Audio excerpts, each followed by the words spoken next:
unavoidable culture, survivor's guilt. It's normally when you face a life or death situation with a close person, they end up passing away and you're alive, and now you questioning everything about life. Why me? Why am I here? Why they have to go? And sometimes that guilt is unbearable. Sometimes that guilt makes you make a permanent decision for ultimately a temporary feeling. This life is short enough. We're all going to be gone before you know it. But if you're still here, still breathing, still waking up every day, then you got to make that count. You can't just let the person who passed away just pass away in vain. You need to be great. You need to be extraordinary. What would they want you to do while you were here? If they were here, what would they say to you? They want you to go ahead and be great. Use the hurt, use the anger you feel as fuel to propel you on the days when you don't want to get up, the days when you don't want to be better. Be better for them. Be better for yourself. Ultimately, for me, it was a little different. I lost my mom when I was 20. And back in '05, my mom got hurt on the job. And I never knew the toll that it took on her mentally. I never even thought about it. Back in '05, mental health wasn't really something we talked about, either in the household or globally. I don't remember back in '05, I was 16. I don't remember back in '05, mental health being very prevalent, especially in the Black community. And who knows what my mom was going through. All the things that she went through as a child that she never talked about. And then on top of that, being an adult. And now you can't perform your job that you've been doing ultimately your entire career. Work for the post office, 6 days a week, rain, sleet, hell, and snow. Y'all know how I go. Never complained, just got the job done. Made sure I had a roof over my head and clothes on my back. All she wanted me to do was go to school and be the best I could be. And I couldn't even do that. Didn't get the best grades in school. Always wanted to be a class clown. Always wanted to act out. For some reason, I always wanted attention. Right? To some degree, I'm still that person, deep down inside somewhere, but I don't really crave the attention like that. I could care less. But when I was a child, I used to think like a child. Didn't understand why my mom wanted me to do the best in school. And I never knew what I wanted to be. I didn't want to be a postal worker. Didn't want to be a UPS driver. I didn't want to be a cop. Sports was cool because I thought sports could get me out of my situation. Youngstown, Ohio, shout out to y'all. And I thought it could get me out of my situation and put me in a school because we didn't have money for school. My mom always told me, hey, you need to get into somebody's college. Back in '05, my mom got hurt. She hurt a pop in her knee. She didn't think anything of it. Went ahead about her daily business, her daily day. And eventually she got an infection. Well, the infection spread to her leg. She almost lost her leg. She was never the same after that, mentally or physically. I could definitely say that now, and I could see and reminisce and go back and think about, all the things that she went through after that injury. How she was prior to the injury and how she was after the injury. And she just wasn't the same person. Wasn't jovial.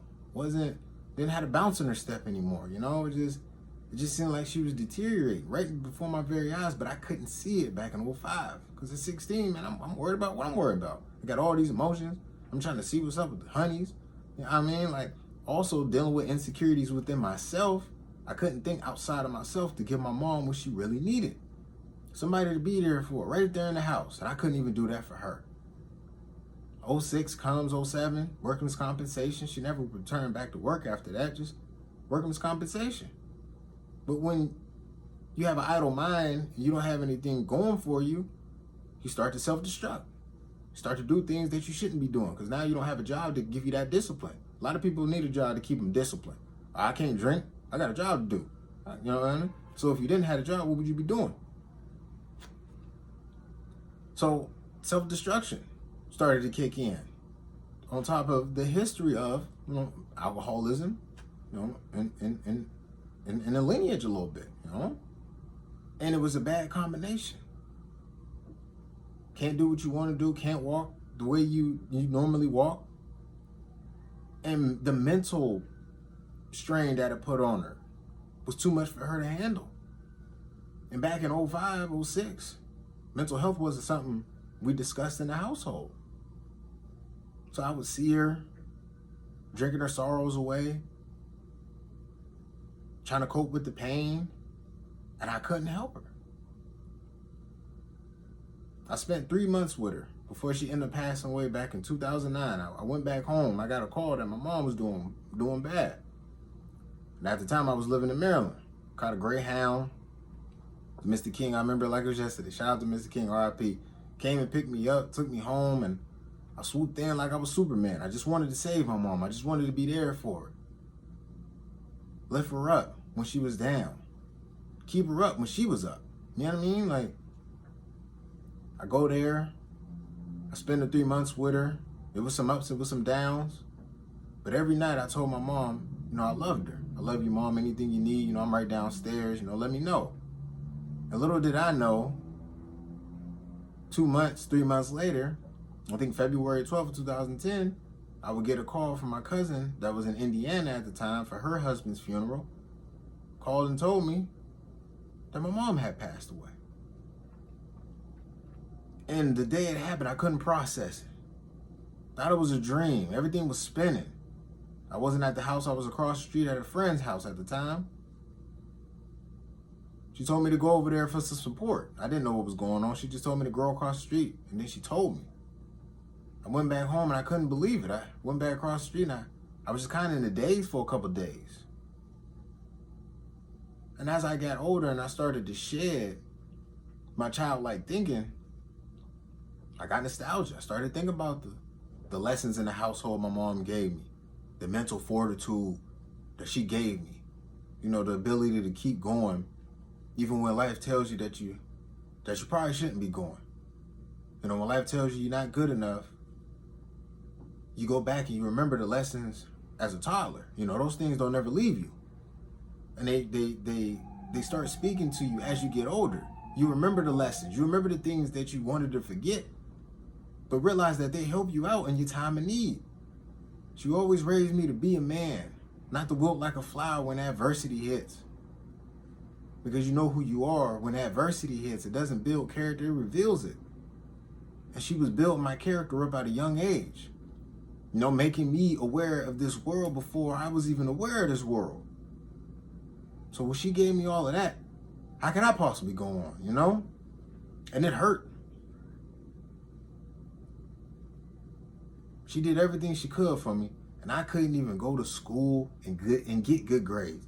And it was to the point where you say, man, why her and not me? It was one point in time I asked myself that question. I remember talking to one of my former teachers, and I said, sometimes I wish it was me and not my mom. She gave everything she could to raise me right, and I couldn't even do the little things right. So what makes me believe that I could go on and that I'm deserving of life, especially when I feel like, hey, when she had me, the happiness was gone. There was no more happiness. That's how I felt.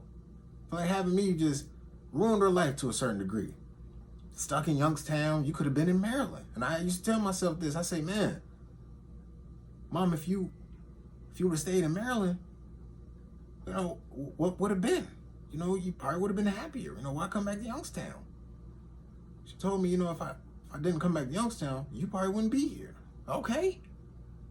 What about your happiness? Are you happy?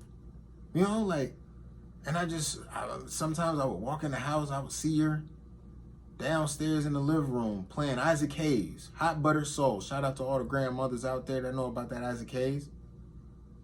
Walked in one day and I saw her downstairs just sitting down, just playing Hot Butter Soul. I never forget, Isaac Hayes. Going through it, just sad, and I never consoled her. Never, hey, Mom, it's gonna be all right. Hey, Mom, like, what's up, man? The music is loud. I'm trying to get some sleep. That's where my mind was at. The woman gave me everything. She gave me a future. She gave me common sense. She gave me a will to live, and I didn't even realize it. I never wanted her death to be in vain. So I promised myself one day, I said, you know what? I'm gonna do it for my mom.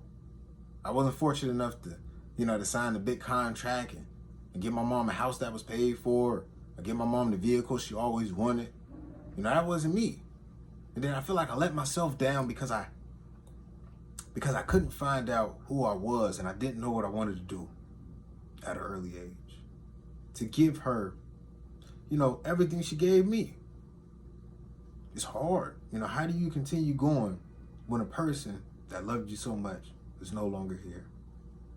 But you got to carry that baton. You got to keep going. Life is going to test you. And you got to You got to fight every day to be the best version of yourself. You got to remember what you're doing it for. There's a lot of people that need you. You, more importantly, you need you. You got to make sure that you do what you need to do to have a better future. Never forget the teachings. Never forget the good times that you had with this person. But don't let it pull you to the side of a cliff where you're ready to take your life. Because that's not the way to go. Pray about it. It's a hard burden to carry. It's hard. I had to carry it. I gave it to the Lord. I made a proclamation to myself back in 2013. I said, Mom, I don't know what I'm going to do. Because at the time, 2013, still didn't know what I wanted to do. But I told my mom, I said, I'm going to run it up. Whatever I do, I'm going to do it. I'm going to do it to the best of my ability. And I'm not going to cut any corners. Because if you cut corners, you miss lessons. And if you miss lessons, then you won't be prepared when they really need you to step up and show out. Always told me never cut corners. No matter how hard it is, don't cut corners. Now, as I sit here and I think about my work ethic and I think about the things I want in this life, I think about not cutting corners. Because she wouldn't want me to cut corners. Because if you cut corners, you're rushing. And if you're rushing, it's wrong. And if you're rushing, it'll never be right. So why are you cutting corners? Ain't no corner cutting on the road to prosperity and greatness. So everything I am is because of her. And I had to realize